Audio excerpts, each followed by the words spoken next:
Salut les bricoleurs et bienvenue dans cette nouvelle vidéo. Je ne vais pas faire durer le suspense plus longtemps, vous avez été très nombreux à jouer au dernier jeu concours pour gagner le Ulefone Power Armor 13. Donc vraiment, je pense que les jeux concours vous intéressent, donc on va faire le maximum pour en faire davantage. Tout de suite donc, on va passer au tirage au sort. Et quoi de mieux qu'un Power Armor 13 pour faire gagner un Power Armor 13? Donc nous sommes le samedi 2 octobre, donc tu vois, on est la veille de la sortie de la vidéo, il est 9h48, j'essaie d'attendre le dernier moment pour que vous puissiez être le maximum à jouer. Donc on va sur YouTube, donc là c'est la vidéo, tu vois, sur laquelle on avait le concours. Donc je copie le lien, on va sur Comment Picker, paf, je colle le lien de la vidéo. Alors on va filtrer les personnes qui ont joué plusieurs fois et on va choisir un texte spécifique qui va être « Je participe ». Ok. Et ensuite, on va aller chercher les commentaires qui correspondent à ça. Alors, il y a 1046 commentaires qui correspondent et qui peuvent jouer et on va choisir le gagnant. Attention, roulement de tambour. Allez, Claude. Alors, bonjour Quentin, merci pour ces bons conseils, pour ta bonne humeur. Je participe au jeu concours. Bonne journée. Bravo Claude, tu as gagné le téléphone. Tu as une semaine pour te manifester et pour me réclamer ton cadeau par mail à l'adresse qui est indiquée sur la chaîne. Si jamais au bout d'une semaine tu ne me réclames pas ton cadeau, je vais le faire gagner à quelqu'un d'autre. J'ai fait 2 tirages au sort de plus pour être sûr. Donc on a 2 personnes sur la liste d'attente. Évidemment, je ne vais pas les communiquer parce que sinon vous allez être hyper déçus si Claude réclame son cadeau. Donc voilà, super jeu concours et on va, comme je l'ai dit, en faire d'autres parce que apparemment ça vous plaît vraiment. Donc dès que j'ai d'autres partenariats, je vais faire le maximum pour vous faire gagner d'autres choses. Comme ça, on kiffe un peu pour vous, un peu pour moi et puis tout le monde est content. On perd pas plus de temps, on passe au bricolage et on va s'attaquer tout de suite à la laine de verre. Pour ça, tu ne la découpes certainement pas avec un cutter, sinon tu as mon pied au cul. Il te faut un couteau de kebabier. Allez, c'est parti!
Une fois que tu as piqué ta laine de verre, tu vois, moi je mets mes clips tac, pour te maintenir la laine de verre enfoncée, en haut, en bas. Et après, je ramène la fourrure. Et regarde, je la ramène en appui. Et parfois, tu te rends compte que... Voilà. Attends, je prends ma règle. Donc, tu prends ta règle. On voit pas très bien parce que je suis dans un coin. Donc, tu vois, je la mets ici, plaquée en bas. Et je la mets plaquée sur ma fourrure. Et l'idée, c'est de se mettre de niveau. Et quand je me mets de niveau, tu vois ici que ma pointe, elle dépasse de la fourrure. Tu vois, si j'appuie, c'est un peu trop long. Donc, c'est pas grave, en fait. Tu peux la couper. Donc, moi, c'est simple. Je prends ma meuleuse. J'ai essayé avec d'autres choses, mais la meuleuse, c'est le plus efficace. Et là, paf, tu passes un petit coup de meuleuse pour découper un petit peu ce bout qui va t'embêter. Tu vois, j'enlève peut-être ça, là aussi. Donc là, c'est minime, hein. Mais parfois, ta fourrure, tu vois, tu dois la pousser comme ça et tu dois vraiment couper un bon bout. Et parce que, encore une fois, les murs ne sont pas droits. Donc, selon le plâtre, il fait ça. Donc, tu as des endroits où celui-là, il sort un peu trop, des endroits où il sort pas assez. Donc, dans ce cas-là, tu dois acheter des plus longues. Et en fait, voilà. Donc, l'idéal pour être vraiment de niveau, c'est de remettre la fourrure à chaque fois. Tu coupes ce qui dépasse. Et c'est parti. Alors, je coupe et je te montre. Une fois que c'est découpé, je me remets en face du repère que j'avais fait. Hop. Là, ici, j'ai clipsé les fourrures dedans. Enfin, les supports, j'ai clipsé dans la fourrure. Alors, on a du mal à voir. Enfin, bref. Et en fait, tu vois, du coup, c'est réglable. Et quand tu baisses, tu le verrouilles. C'est très simple. Tu prends ta règle. Donc, je la mets en appui sur le rail du bas. Et l'idée, c'est que en appuyant dessus, tu vois, elle épouse parfaitement la fourrure et tu peux l'enfoncer ou pas. Donc, tu prends ton niveau, tu enfonces ta fourrure jusqu'à ce qu'elle soit de niveau et après, ici, clac, tu verrouilles. En l'abaissant, ça se verrouille. Je vais te le montrer ici en bas, ici, clac, là c'est verrouillé. Donc, on peut voir que ma règle, elle pose sur la longueur totale de la fourrure. Bon, il manque petit bout en haut, mais on dit que c'est bon. Et là, je suis de niveau. Donc, je l'enlève. Et tu vois, là, c'est parfait. Maintenant que tu connais les petits détails, je te mets en time-lapse et on avance sur tout le reste.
Une fois que tu as fini de mettre ta laine de verre et tes fourrures, on va reprendre nos petites vis TRPF, tu sais, les petites vis autoperf, et on va venir fixer nos fourrures. Donc on va mettre une vis en bas, tu vois, donc là je vais faire le tour avec une vis en bas, là où j'avais mis mes repères au sol, je fais tout le tour, et ensuite on vient en haut, on prend notre règle, on la met sur nos fourrures pour vérifier qu'ils soient vraiment bien de niveau, et on met une vis en haut, tu vois, ça fixe les fourrures sur la lisse qu'on a mis en haut là, tu vois, le lisse clip, en haut, en bas. Et ça va nous permettre d'avoir des choses bien droites pour que quand on met nos placos, nos bords soient nickel et ça ne bougera plus. C'est la dernière étape sur le système Optima. C'est parti!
Et voilà pour le système Optima, il est prêt à recevoir le placo, mais avant, on va passer l'électricité. Donc, sur les systèmes Optima, comme je te l'ai expliqué, les câbles, on les met devant pour éviter les ponts thermiques. Alors, il ne faut pas trop craindre le fait de percer à travers, parce que nos câbles sont dans une gaine, et s'il y a une vis qui vient devant, de toute façon, c'est souple, la gaine est souple, donc simplement, la gaine va se bouger, tu ne vas jamais percer à travers. Où il faut vraiment ne pas avoir de chance, ça m'est jamais arrivé, parce que sinon si tu passes derrière, tu dois faire sortir ton câble et tu dois refaire avec une petite membrane, une étanchéité autour de la laine de verre que tu auras percée. Donc c'est plus compliqué, c'est bien plus simple de passer l'électricité maintenant, et c'est ce qu'on va faire tout de suite. On peut donc passer à l'électricité. Dans mes anciennes vidéos, tu avais vu, j'avais fait des plans pour pouvoir savoir à peu près en amont, planifier où seront les prises, etc. Donc là, de toute façon, c'est simple, c'est des chambres. Je vais mettre une prise dans chaque coin. Comme ça, au moins, on pourra disposer la chambre, les meubles comme on veut. On aura toujours du courant sur l'un des murs. Et je vais ajouter une prise en plus, comme dans les autres chambres, pour ajouter une enceinte connectée à l'opposé des autres chambres, tu vois, pour pas que l'enceinte ici elle soit collée au mur qui donne sur l'autre chambre. Je vais le mettre sur le côté opposé qui donne sur la façade extérieure, et dans les deux chambres à l'opposé aussi. Comme ça, chacun aura son système de son, et ça va essayer de limiter le fait que ça puisse embêter l'autre, le fait qu'il y ait les enceintes collées dos à dos sur la cloison. Tout simplement, moi j'avais prévu ici une arrivée électrique qui vient jusque dans la, dans la cloison technique derrière le toilette, derrière le futur toilette dans la salle de bain. Donc avant de faire les plafonds, j'ai passé mon câble, il arrive là, et après simplement, on va faire des pontages, et c'est ce que je vais faire maintenant.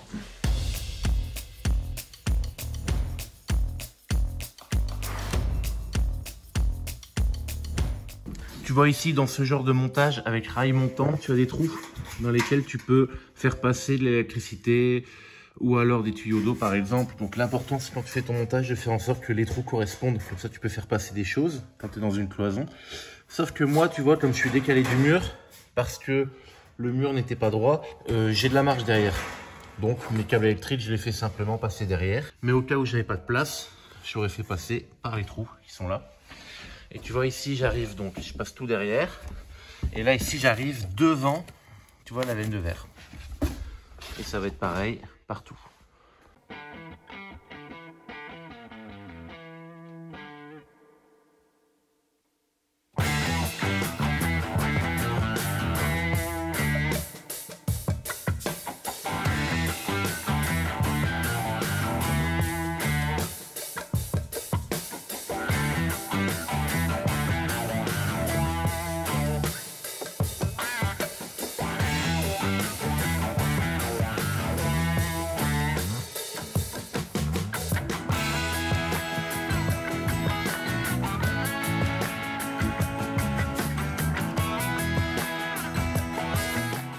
Et maintenant que tous les câbles électriques sont passés, on passe à l'isolation.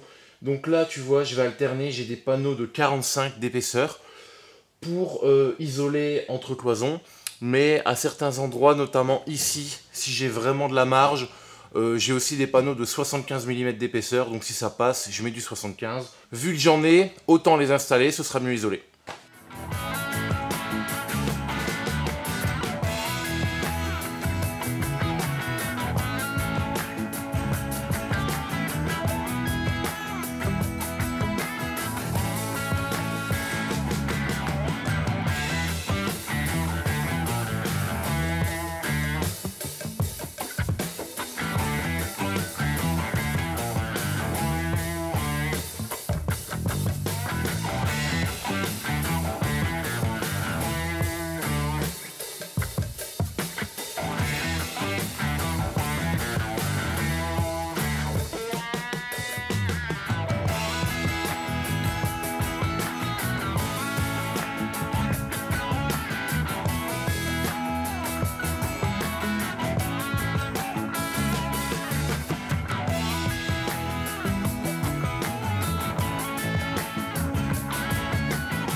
On se retrouve ici, tu vois, j'ai plaqué la première plaque. Et maintenant qu'elle est plaquée, je peux prendre mon montant. Tac. Attends. C'est pas évident de filmer en même temps.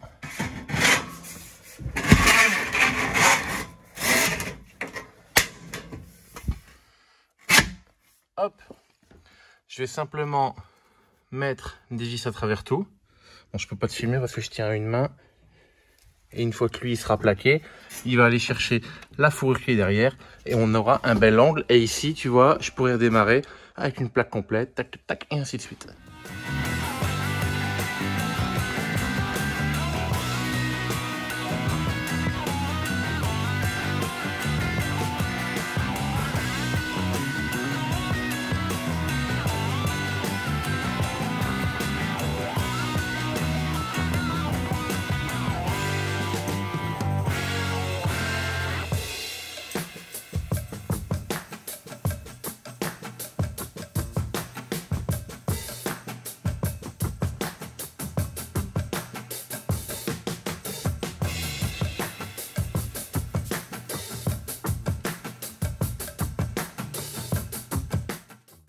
Et voilà pour l'isolation, on a une chambre finie, je sais pas si ça s'entend au niveau du son, mais moi j'entends que c'est beaucoup plus calfeutré alors qu'avant ça a résonné totalement.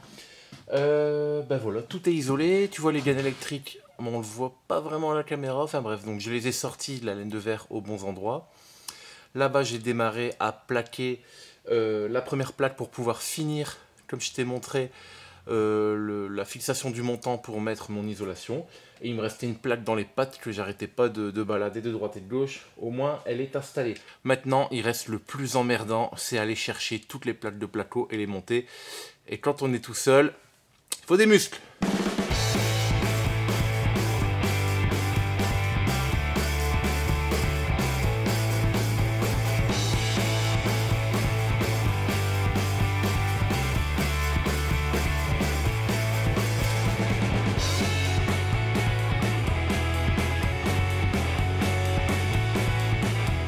Et voilà, on se retrouve pour la pose du placo. Donc tout est préparé. J'ai mes plaques qui sont là. Tu vois, je les ai mis à plat. Faut pas les mettre droites parce que sinon elles ont tendance avec l'humidité, etc. Elles peuvent gondoler. Donc je les ai mis à plat. Ça va être très pratique pour les couper. On va attaquer directement ce grand mur. C'est le plus long. Comme ça au moins on commence par le plus long, le plus difficile. Et on verra le tas de plaques descendre rapidement. Psychologiquement c'est important. Alors qu'est-ce que j'ai? Il n'y a rien de spécial, hein. Je pense que je vais mettre en time-lapse. J'ai préparé mon lève-plaque orange, donc tu verras, hop, ça permet de caler la plaque. J'ai ma mitraillette Festool, et c'est parti, on y va. Oups, petit problème technique, j'avais pas vu que la carte mémoire était pleine, donc tu m'as pas vu poser les premières plaques, c'est pas grave, on enchaîne avec les autres. Alors là tu vois, attends je te montre, parce qu'en fait, derrière ce mur, tu vois, j'ai mes entraces de montants normaux. Mais ici, j'avais mis un montant qui va me permettre de venir mettre une cloison ici. Tu vois? Donc ça, on le voit ici. Alors attends, c'est dur, je suis à l'envers. Tu vois là, au sol, j'ai tracé une cloison. Donc à partir d'ici, la fenêtre, il y aura une cloison qui va venir jusque là. Donc j'avais mis un montant derrière. Donc ce que j'ai fait, c'est que je l'ai matérialisé au plafond. C'est mon montant, j'ai mis une flèche.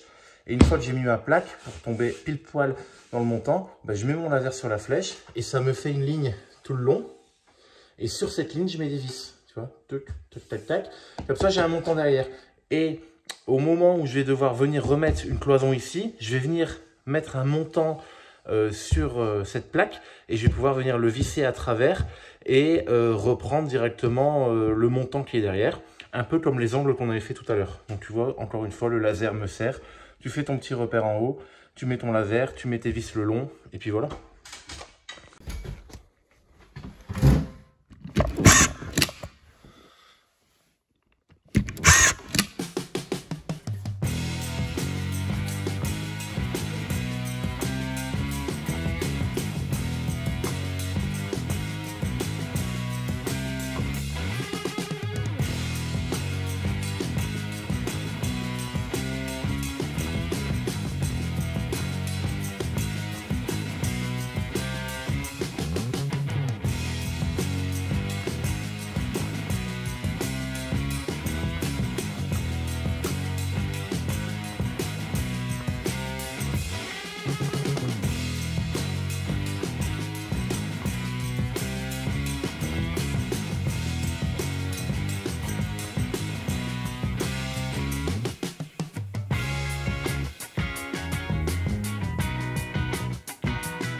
Et voilà pour le placo de la chambre. Donc tu as peut-être pu voir dans la vidéo, alors je vais te montrer là, tu vois des fois le placo dépasse au niveau des fenêtres, c'est pas grave et c'est même bien. Parce qu'en fait, mieux vaut que le placo dépasse un petit peu de la fenêtre Comme ça, je vais pouvoir déligner exactement au bon endroit pour venir remettre notre montant pour faire les embrasures de fenêtres. Mais ça, ce sera pour la semaine prochaine. L'idée, c'est de terminer tout le placo et on pourra passer aux enduits. En attendant, je sais que je suis chiant avec ça, mais si tu peux penser à t'abonner, c'est très important. Et je te dis à la semaine prochaine.